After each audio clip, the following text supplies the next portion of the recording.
Apаңыздың бұл дүниеден өткөнүнө канча убакыт болду дейт. Апаңыздын өткөнүнө бұл дүниеден 1,5 жыл болду. Былтыркы сентябрда туулган күнүндө дээрлик өткөн апабыз. Быйыл мына 1,5 жыл болду.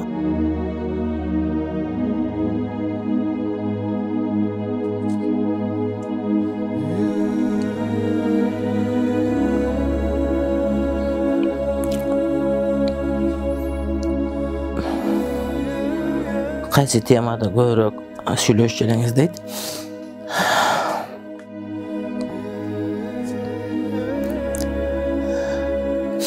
Көбүнчө биз бир туугандарыбыз жөнүндө сүйлөшчүбүз, экөөлөрүм, индилерим жөнүндө, анан менин балдарым жөнүндө, анан кийин менин үй бүлөм жөнүндө көп сүйлөшчүбүз. Биздин үйдөгү бир маселелер боюнча аябай апам кыжалат болчу. Misal üçün men oğlum Abdullah 6'ga çıkkanга çeyин söylөгөн эмес. Ошондой эле үй бүлөнүн ичиндеги bir акыбалдар боюнча көп сүйлөшчүбүз. Анан айылдагы темалар боюнча кошуналардын балдары жөнүндө, кыздары жөнүндө, кудалар жөнүндө, турмушка чыккан кыздардын кээде проблемалары жөнүндө, карындаштарыбыздын эжемги жөнүндө сүйлөшчүбүз. Сиздин деп атачу дейт, апам мени Чубак деп эле атачу. Balam deçü, oğlum deçü, anam köpünçe atımın ataçı apam. Özgöçe bir at koyucu emes, biroq ошол özüm atımın ataçı.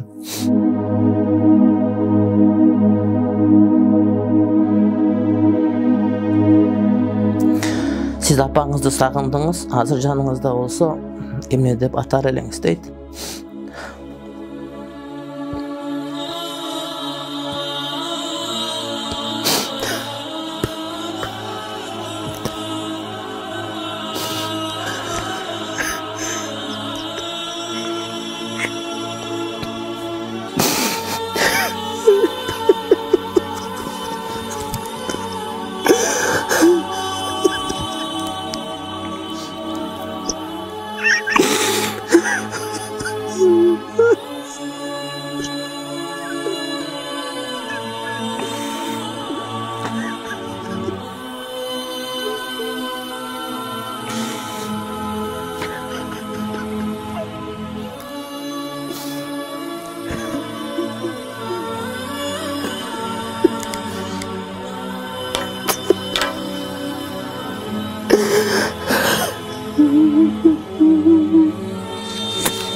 Apa deytiler, apam deytiler.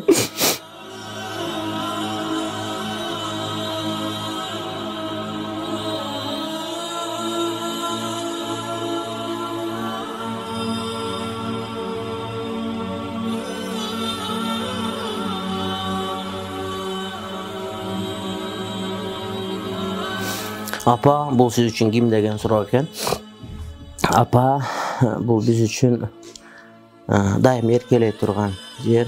Apa biz üçün, bizge bergen, men üçün, misal üçün hiç bir esebi jok, kaytarımı jok, özünün rayın bere turgan, özünün kеңешин bere turgan, hiç kaçan tarınbay turgan. Apa bu men üçün, men daim ayay turgan, erkeley turgan adam men üçün, kaygımı düşüne turgan adam. Kim menen bolbosun, mындай bir kıcalatçılık bolsa barıp ayta turgan apam. Apam ordu başka hiç kim toluktay albayt. Al emes ata da toluktay albayt.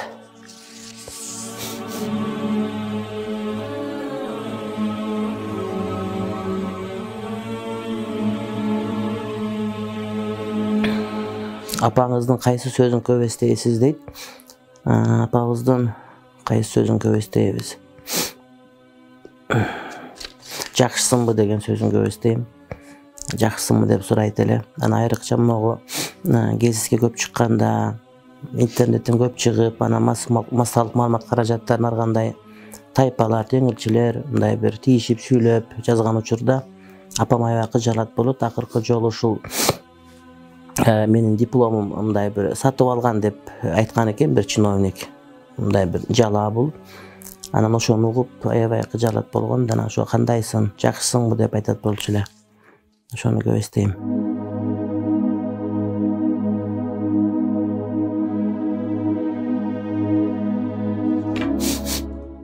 Адатта көп аткара турган жумушу кайсы эле? Тазалык болчу. Апабыз үйдүн ичин, сыртын өтө таза кармачу. Эч качан bir кир идиш калган эмес, буюм калган эмес. Атам айтат, кээде мен ошо кийимдерими жууп келип, анан кайра кургатып, кайра деле жуй берчи апаң деп айтат.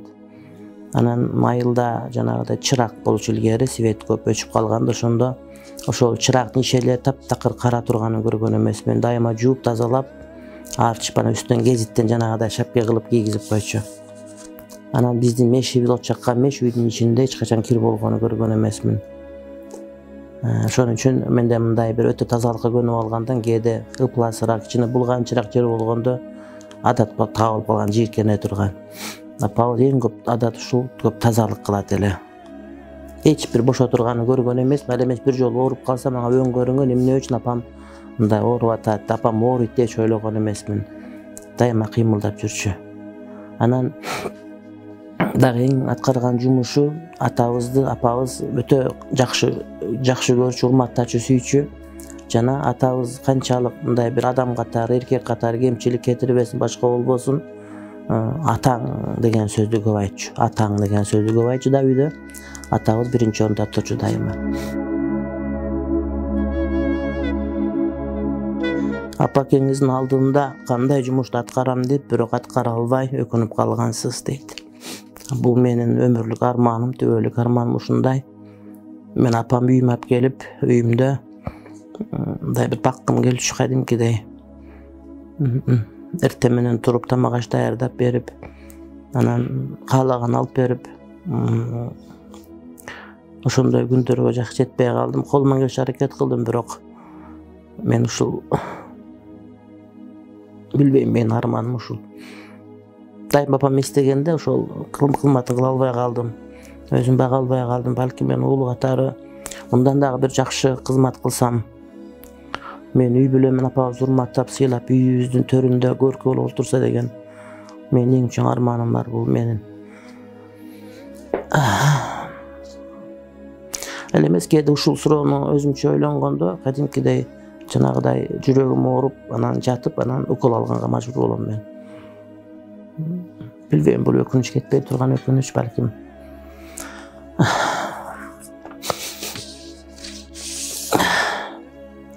Апасынын көзү тирүү болгондорго эмне дээр элеңиз деген айтат элем. Апага эч качан капа болбош керек.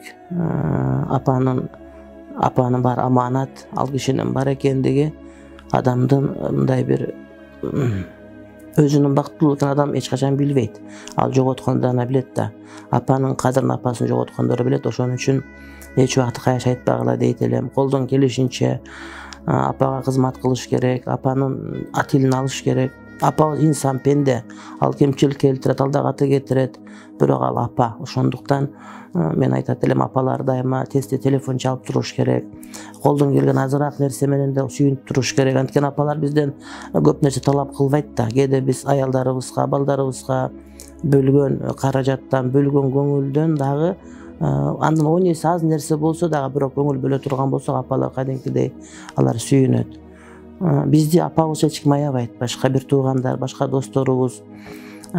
Эч ким апабызчалык бизди аябайт. Ошондуктан апабыз көзү тирүү убагында колдон келген кызмат аткарыш керек. Канчалык кызмат кылсаң деле баары бир апа өтүп кеткенден кийин адам өкүнүп калат экен дейт элем.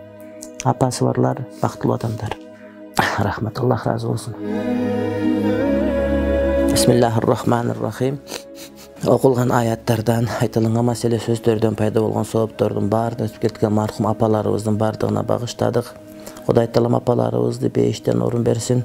Алардын пендечилик кылып кетирген күнөөлөрүн кечирсин. Кудай таалам апаларыбыздын ошол акыретте дагы сүйүнүчтөрүн Кудайым өзү толук берсин. Rabbena atina fid dunya hasene ve fil ahireti hasene ve qina azabennar. Amin.